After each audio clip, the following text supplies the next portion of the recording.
All right, we're back with you and keeping a close eye on what's going on here in the market action today. You know, last night we had the markets backing up a little bit on the grain side after huge gains on Monday, led by the wheat. Remember, wheat went limit up in Chicago yesterday, so that means we do have expanded limits today. If they need to, they can go 90 cents one way or the other or both. And so we have to keep that in the back of our mind today. Now let's take a look at our corn prices with our quotes provided by bar chart here. And on the corn on September right now, we are still lower, but do you remember when we came on the air and we were 9 lower? Not anymore. September corn only a penny lower now at 5.59.5. I've been watching that the last few minutes and it's really starting to come back big time here. It's almost back to unchanged. Oh, now it changed on me. Okay, now it says it's 8.5 lower. I think the system corrected itself. But anyway, December is at, well, it's bouncing around quite a bit. I tell you what, let me switch to soybeans. I'll come back on corn. We'll let this thing reset. The August soybeans now down 15 cents at 15.08 1/4. And we have September down 11 1/4 at 14.42.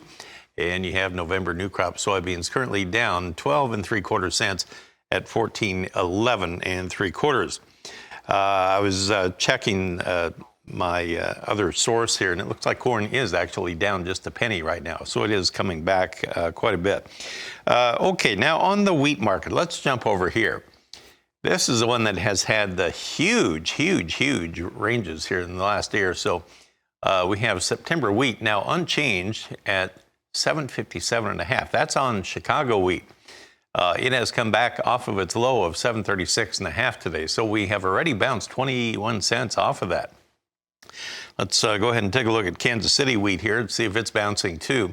Well, it's certainly off of its earlier low. September now at 909 3/4. That would be down 8 3/4 cents, but it has bounced about 18 cents from its earlier low. In Minneapolis spring wheat, you have September down 12.5 at 923.5. But again, we're 12 cents off of our earlier low. I want to bring in Ben Hushon. He is with the mill. He's based in Whitehall, Maryland. And I just wondered how the weather has been treating you folks in the Mid-Atlantic region there, Ben, and if the weather is finally cooperating with you. Yes, it has. We really have no complaints about the weather, especially since I was on with you the last week at this time. We continue to be very warm. We haven't gotten that extreme heat that looks like it's on its way, but certainly continue to be humid, 80% humidity pretty much every day. Seems to keep catching some scattered thunderstorms in the area, which pretty well have given our entire footprint half inch or so of rain in the last 7 days. A couple little pockets have been really deficient, but an awful lot of our area. I talked to you all May and June about how deficient we were. That switch flipped at the end of June, 1st of July, and really hasn't stopped. So we continue to be pretty much growing corn and beans night and day in our community. Can you give me an idea of what the status is on your crops right there? What kind of growth stage are they in now? So most of our area, I would say, is about 75% pollinated. In other words, the corn is tasseled and completed pollination or in the process of. Again, there's some areas that are a little bit behind that, but just as we're that far along. It's funny, soybeans, I think we go through this every year. We're like, I don't know, they're behind. Well, all of a sudden, those early full-season beans, we're starting to go back through now. They're starting to get ready to put some pods on. So great time for farmers after pollination by themselves or with their agronomists. Get out there and start counting rows and on the cob and start seeing what kind of pollination you've had over the last few weeks. You know, Ben, we heard a lot this year about all that Canadian wildfire smoke that was descending on the northern U.S. and into the northeastern U.S. as well. I just wondered if that has caused any issues with your farmers there.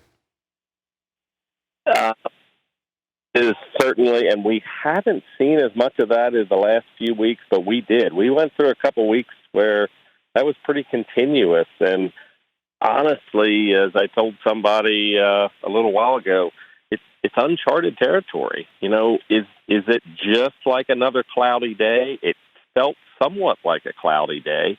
Certainly, growing degree units fell behind typical at that point, but I'm not sure that there was any negatives. For the folks that weren't catching rain, they might actually be thanking the folks to the north in a backwards way. Just it kind of kept that heat away until we did start to get some significant rain in the area.